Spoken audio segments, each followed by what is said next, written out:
خداوند ادب و با خدا یادمون داده در قرآن. اگر نعمتی، توسعه‌ای، رشدی، ترقی، اقتداری در زندگی تو ایجاد شد، باید بگی هذا من فضل ربی، این از فضل رب منه. سجدهات بیشتر باشه، تواضعت بیشتر باشه، بندگیت بیشتر باشه و همیشه دعا بکنید خدایا این امکانات رو به من دادید، توفیق خدمتگزاری رو از من نگیر، توفیق خدمت به دینت، خدمت به خلقت، به بندگانت. واقعا نعمتیه، باید گریه بکنیم خدایا این امکانات دادید، این برتری دادید، توفیق خدمتگزاری بده، توفیق شکر بده. این توفیق خدمتگزاری که دادید به خلقت از ما نگیر.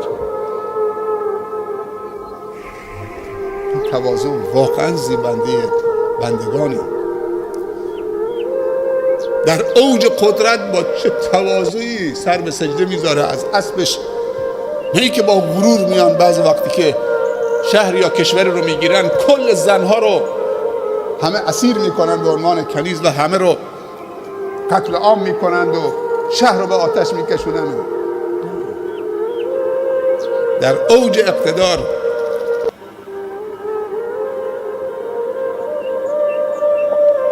داستان عمر شنیدید رضی الله عنه وقتی وارد قدس شد، موقع نماز از اون کلیسا بیرون آمد، رفت کنار اون نماز خوند. گفتم چرا این کار کردید؟ تو که الان اقتدار دارید، این کلیسا رو اصلا تبدیل به مسجد کن، همینجا نماز بخون تو کلیسا. نه، رفت. حتی احترام به ادیان دیگر. اسلام دین تواضع هست، دین فروتنی است. ما دو تا جایگاه داریم، یکی جایگاه بندگی است که جایگاه عبد که تواضع، یکی جایگاه رب. دو تا سه تا که نیست که، یکی عبد یکی ربه. اگر تو جایگاه خودتو فراموش بکنید ادعای خداوندی میکنید. اگر ادعای خداوندی کردی اول بدبختی که ذلیل و خوار میشید. تاریخ و ورق بزنیم، درس و عبرت بگیریم از تاریخ. الذین ان مکناهم فی الارض، کسانی که ما اونها رو اسباب تمکنشون رو فراهم کردیم. اقاموا الصلاة و آتوا الزکاة، تواضع برای خداوند با نماز. آتوا الزکاة، احترام به خلق خدا، یعنی در رفع نیازهاشون. و آتوا الزکاة یعنی هم حق خدا رو ادا میکنن، تواضع میکنن، هم مازاد امکاناتشون در اختیار دیگران میذارن. سبحان الله. یعنی دو طرف دارن، هم رب العالمین با تواضع و سجده کردن اقاموا الصلاة و هم خلق خدا رو بهشون توجه میکنن.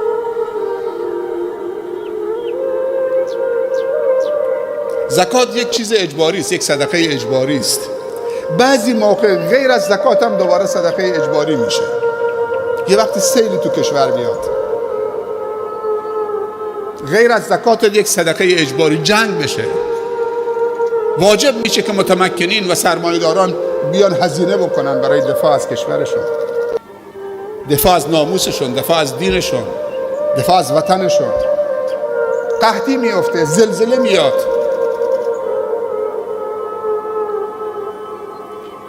اصلا بیکاری.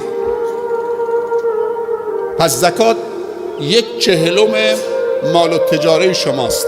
اگر شما 40 میلیون تومان داشته باشید، نصاب زکات 40 میلیون تومانه. 40 میلیون تومان داشته باشید یعنی شما غنی هستید. 1/40 که 2.5% باشه زکاتشه. زکات در لغت به معنی پاکیست و به معنی رشد و نموه. زکات با رزه است، به معنی پاکیست. تزکیه یعنی کسی رو چه؟ بگید این من میشناسمش، اونو تزکیه بکنید، این آدم درستیه، من میشناسمش، تأییدش میکنم تا مردم بهش اعتماد بکنن. پس مالی که پاک شد رشد میکنه. خوب دقت بکنید چه ارتباطی بین پاکی و رشد و نمو هست. مالی که پاک شد رشد میکنه. پس با دادن زکات مال تو پاک کردید، پس این مال قابل رشد و نموه. پس کسی از زکات دادن فقیر نمیشه. خوب دقت بکنید. مالی که پاک شد رشد میکنه. پس این مال اگر تو مالت بمونه آفته، مثل خوره به جان مالت میفته. اگر تو زکات مالت ندید یعنی آفت تو مال خودت نگه داشتی، مالتو ویرون میکنه، سر به نیستت میکنه. هیچ کسی از زکات دادن چه فقیر نشده. فلسفه زکات اینه که کل مردم غنی بشن و وقتی زکات میدید با طور زکات میدید که سالی دیگه چه اون نیازش برآورده شده باشه. وقتی زکات میدید با یک نفر رو چه مستغنی بکنید، خودکفا بکنید. نه ای که مردم در خونه صف بکشن 200 نفر رو 20 تومن بهشون بدید، 20,000 تومن، یعنی اینا هر سال فقیرن. این طرز زکات دادن نیست. مسلمان ها اگر درست زکاتشون بدن همه نیازهای جامعه چه برطرف خواهد شد.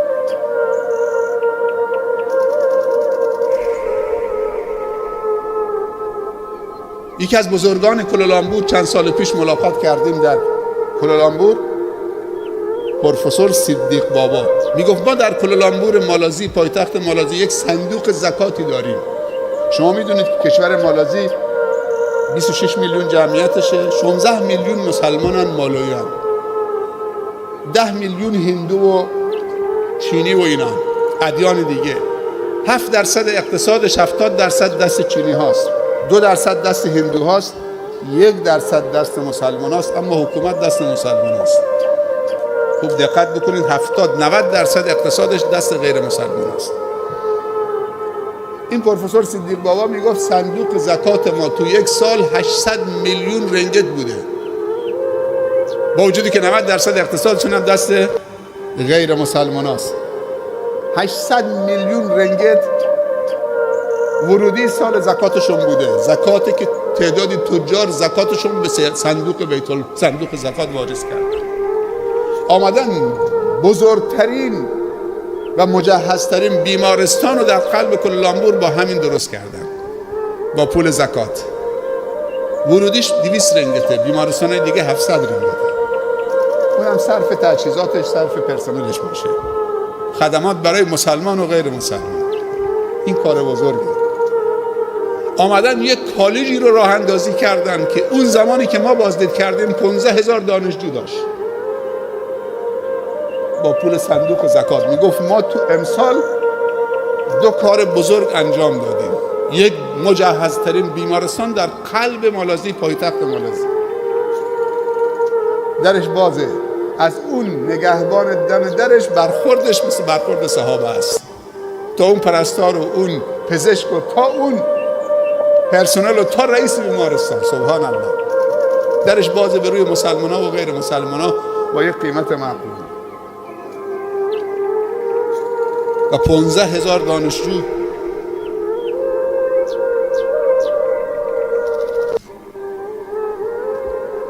$800 میلیون رنگت چقدر میشه؟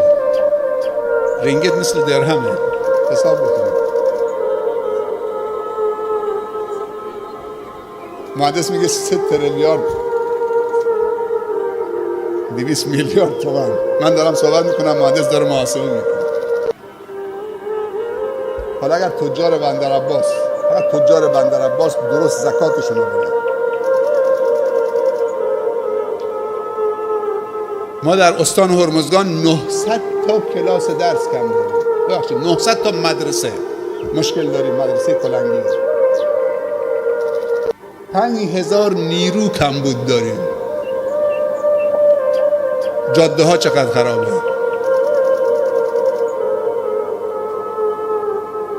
بیکاری چقدر مشکل داریم.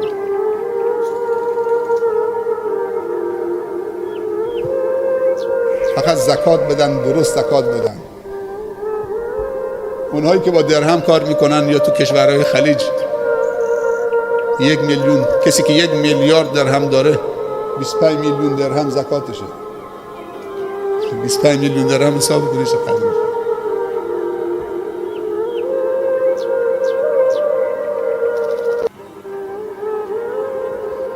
حالا برید تو این 1,500,000,000 نفر مسلمان، اگه مسلمان ها زکاتش رو درست بدن، فلسفه زکات این که همه غنی باشن، ولی نظام کمونیستی این که همه انسان ها فقیر باشن. اسلام اجازه داده که انسان سرمایه دار باشه، ولی زکاتش رو درست بده. اگه تو زکات دادی دیگه فقیر دنبال ترور تو نیست، دنبال نفرین تو نیست، دنبال دزدی نمیره، حق بشه تو وقتی پرداخت میکنید. یعنی اگر کسی 40,000,000 تومان داره، این مبنای غناست. هر کسی 40,000,000 تومان داره نصاب زکات یا 300 صاع، اگه حبوبات باشه 300 صاع، تقریبا 750 کیلو هر کسی خرما داشته باشه،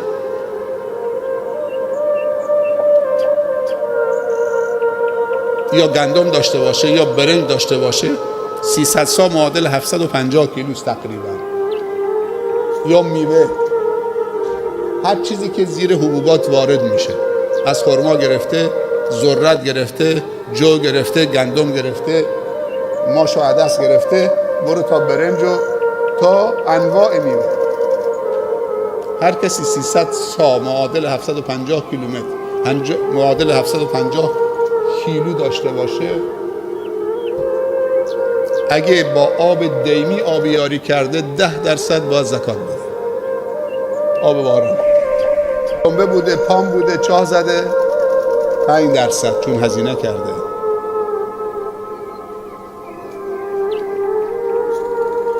یک 300 یعنی 1 صاع فطریشه، سرروزشه. هر کسی 300 صاع حبوبات داره معادل 750 کیلوگرم. گفتم اگه با آب دیمی بوده 10% باید زکات بده، چون زحمتی متقبل نشده. آب بارانی بوده، جهت داده، آبیاری داره میکنه. گندم کاشته با آب باران، فقط پول بذر داده و بعدم فوقش یک کارگری گرفته. 10% باید بده. به نفع فقیر داره کار میکنه، میخواد فقر رو نابود بکنه، از جامعه ریشه کم بکنه. اگر با آب آبیاری بوده که خودش چاهی زده و تلمبه‌ای و پمپی و اینا، 5%. 1/300 هم میشه چه؟ فطریش، 1 صاع. یعنی کسی 300 صاع داشته باشه، بعد بیاد 1/300 سرروزه بده، خیلیه به نظر شما.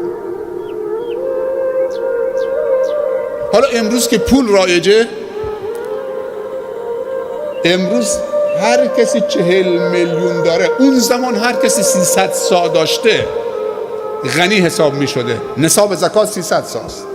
امروز هر کسی 40,000,000 پول داره غنیست. هر کسی 40,000,000 داره باید 1/40 1,000,000 تومنش، 39 میلیون مال خودت زن و بچه، 1,000,000ش برای فقرا. اولم گفته الاقربون اولی بالمعروف، اول فقرای خودت.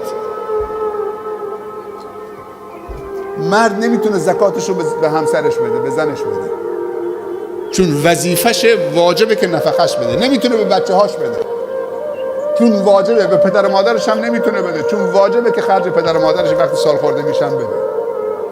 ولی اگر زنی سرمایه دار باشه میتونه به شوهر فقیرش بده، میتونه به عمت بدید، به بچه های عمت بدید.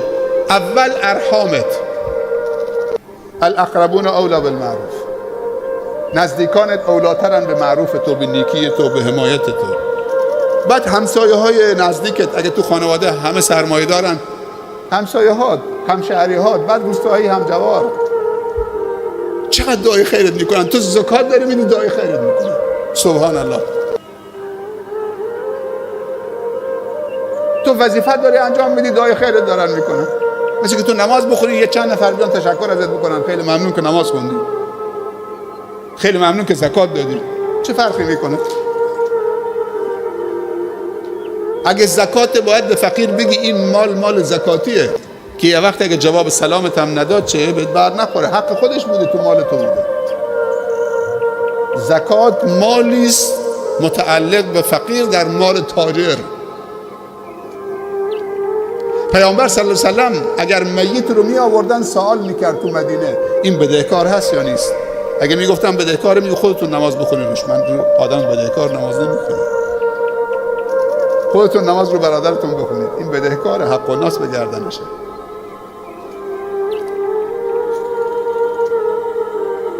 اگه کسی زکات بر گردنش بوده پرداخت نکرده، این بدهکار، روز قیامت فقیر گردنش میگیره. 1/300 40 میلیون میشه 133,000 تومان سر روزه شما. اگر یه خانواده 5 نفری هستید، خودت و همسرت با 3 تا بچه باید 5 تا 133,000 تومان بدید. چقدر میشه؟ چیزی حدود 600 خورده. 670 خورده. چه کسی باید 670 خورده مال 5 نفر بده؟ کسی که 40 میلیون پول داره، 1 میلیونش زکات خارج میکنه، 133 تومن هم فطریه خودش تنها، به ازای خانمش و بچه هاش هم کسانی که تحت پوشششن، هر کدوم 133,000 تومن. چرا چونه میزنید؟ وقتی تو 40 میلیون تومن دارید، میگه هر کسی 40 میلیون داره، نمیگه هر کسی 10 میلیون داره باید 133,000 تومن بده. میگه اونی که 10 میلیون داره اصلا سر روزه نده، اصلا فطریه نده، ازش ساقطه، نه زکات داره نه فطریه داره، با یه چیز هم بهش بدن. چرا خوب گوش نمیدیم، بعد عکس العمل نشون میدیم؟ نه گفتن 130,000 تومان که داره. خوب گوش بده چه دارن میگن. میگن هر کسی 40 میلیون داره، 1/40 زکات، 1/300 سر روزه، 1/4 1/300 هم کفاره است، فدیه است. یعنی کسی سال خورده هست نمیتونه روزه بگیره، کسی مریضی مزمن داره نمیتونه چه کفاره میده. خیلی سخته. باور بکنید، نگاه بکنید، هم بچه های فقیر اگه 3 تا بچه داره، 6 سالشه 7 سالشه یه تابلت دستشه، مثل تاجر. برو نگاه کن کلاس اولی ها، اول ابتدایی بچه هاشون همه 3 تا موبایل، اگه 3 تا بچه هم چه 3 تا موبایل دستشونه. این که باید ماهانه شارژ بکنه، ولی این سالی 1 باره. بازم میگه اگه 40 میلیون ندارید به حسب استطاعتت. کسی 20 میلیون داره، خب 50 تومن بده، نفر 50 تومن بده، 5 نفرن 250 تومن. کسی 10 میلیون داره، نفر 25 تومن بده، 5 نفرن میشه 75,000 تومن. کسی نداره، 5 تومن داره بده، 5 تا 25 تومن. کسی نداره، هیچ، منتظر باشید تا چیزی بهش بدن. این همه آوانتاژ، این همه فرصت، این همه تعامل، ولی واقعا کسی که 40 میلیون داره چرا بره 10 تومن بده؟ عزیز مهاجری سوال کرد، ما اینجا هستیم، خب اونجا گندم میدن، خب تو اینجا داری کار میکنید، تو ایران داری کار میکنید، کسبت اینجاست، تو داری برنج میخورید، معذرت میخوام، گندم میخورید، 3 بعد گندم میخورید، چه برنج داری میخورید، اینجا کسبی داری میکنید. اگه وضعت خوبه، من خیلی از تجار میبینم که 3 کیلو گندم میدن یا 2 کیلو برنج میدن، تموم شد رفت. میتونه چه نفر 130,000 تومان بده، چرا به خودت ظلم میکنی؟ یه جشن تولد دخترش میگه 300 تا پیتزا سفارش میده، ارکستر میاره تا ساعت 12 شب، 2 شب داره میکوبه برای جشن تولد دختر بچه 2 ساله که خودش ساعت 10 شب هم خوابه، پدر و مادرش تا ساعت 2 شب دارن میرقصن با ارکستر جشن تولد، 200 تا 300 تا پیتزا، ارکستر. یعنی پول سر روزه ندارن بدن.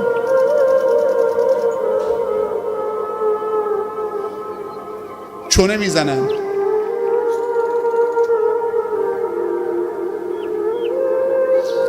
اونهایی که کارخانه دارن، شرکت دارن، ماشین دارن، زمین دارن، مغازه دارن، کشتی دارن، لنج دارن، لاندگراف دارن، قایق دارن، خونه اجار دادن، ماشین دارن کرایه کشی میکنن، سودش 5% باز زکات بده. سودش 5%. اصل مال تو خارج میکنید. یک کسی یه ماشین داره 405 پژویی داره کرایه کشی میکنید، قیمت ماشین خارج میکنید، هر چی در سال سود کردی کرایه‌اش کردید اونو خارج چیکار میکنید؟ 5% زکاتش میدید. لنج داری، قیمت لنج خارج میکنید، لنج خریده 1 میلیارد، خود سرمایه چه زکات نداره، ولی این لنج در سال 200 میلیون کار کرده، 5% این 200 میلیون باید پرداخت بکنید. زمین اجاره دادید، اجاره زمینت 5% باید پرداخت بکنید. خانه اجاره دادید، ماشین سنگین دارید، اینا همه چه 5% زکاتش رو خارج میکنید. سر سال سهم فقراست، جامعه غنی بشه.